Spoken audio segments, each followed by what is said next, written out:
Hey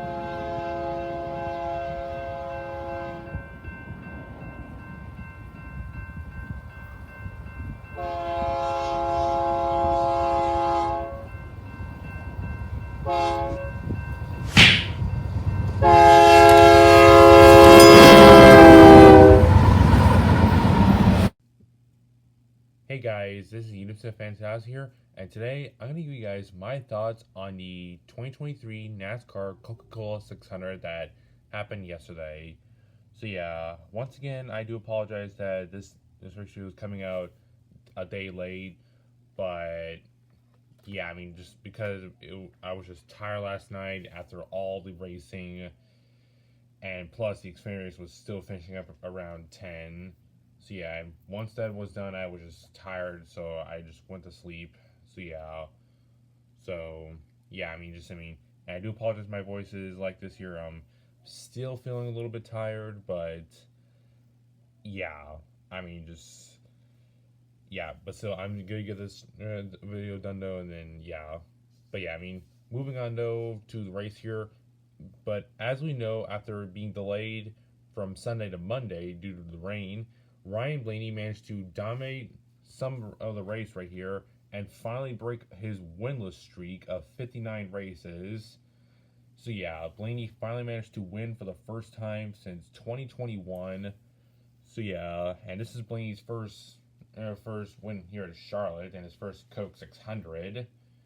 So yeah, glad though that he managed to win this though, because yeah, he's been winless for a while. So yeah, I'm just glad that he finally managed to win a race that is a points paying, because he did win the All Star race last year, but that's not a points race. So yeah, but that's that there. I'm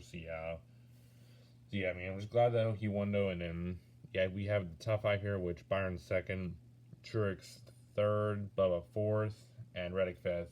And back there we have some cars that wrecked there, which haven't done that in a little while, like ever since like Talladega maybe last fall. But yeah, just I'll get to one of them later though. So yeah, but yeah, but that's that there. So yeah, but overall though, this race here I thought was pretty good overall. Not as like great as last year's race, because that race last year was probably the best race I ever watched in my life. But yeah, and there were some bad moments. Like of course we just had like too many wrecks in the final stage, especially since we couldn't complete one lap at one moment, like under green. So yeah, but that was the thing right there. So yeah, and yeah, but just yeah, but it was still a good race overall. But that moment there, it was just kind of stupid right there.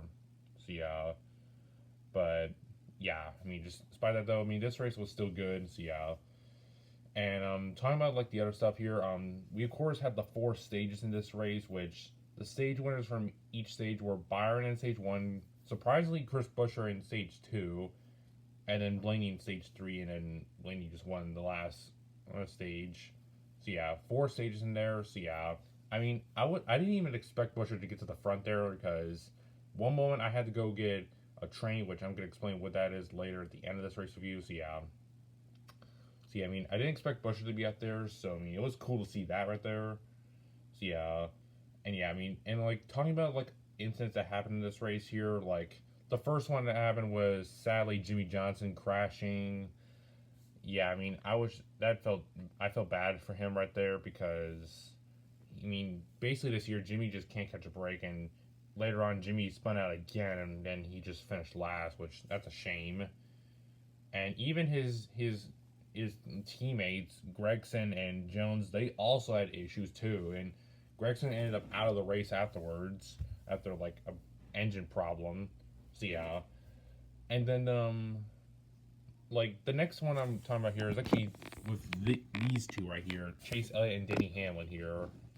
Yeah, these two got into an incident on the front stretch here, which happened with it looked like Chase Elliott actually dumped Denny Hamlin on the front stretch, or that could have been like a misjudgment, there. Like Brad could have pushed Chase possibly, but in my opinion, that did not happen right there because I think honestly Chase Elliott just wrecked Denny Hamlin right there. Like honestly, I mean, plus Denny could have been hurt right there because that was a hard impact right there.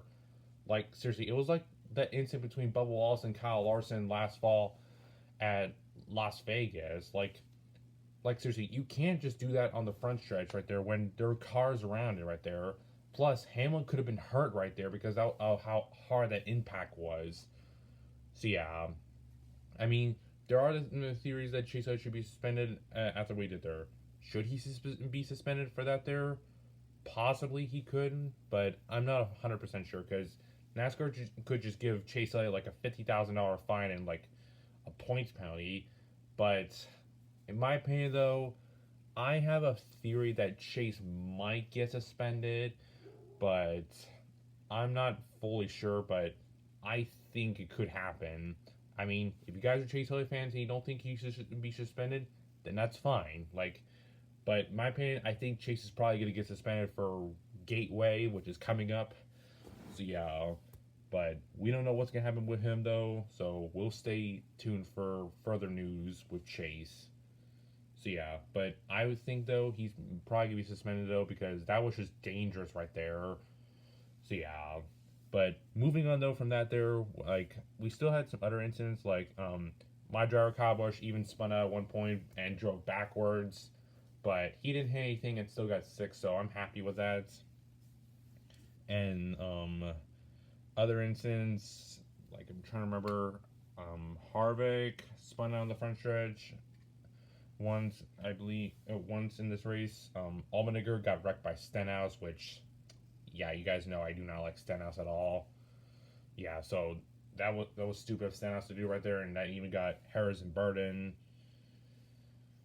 Yeah, and then Austin Cindric he wrecked, and yeah, even like these other three cars you see here, Logano, Larson, and Bell, they also got wrecked along with Ty Gibbs and Almirola.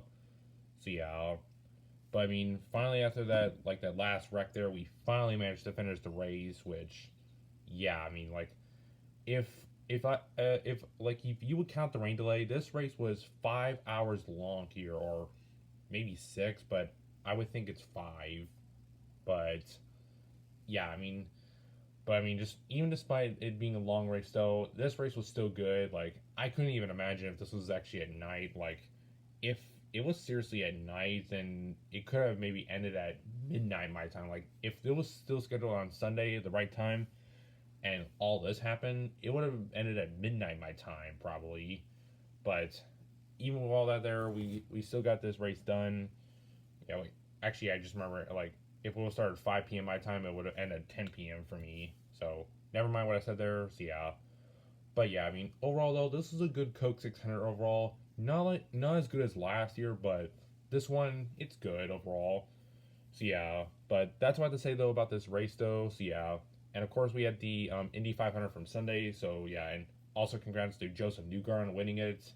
And yeah, even there was the Monaco Grand Prix, but I didn't watch that. So yeah, but yeah, I mean that's what I have to say though. And for rail fitting videos this week, you can expect three later, which actually includes Amtrak 160, a UP Auto Train, and a former Southern Pacific AC 4400.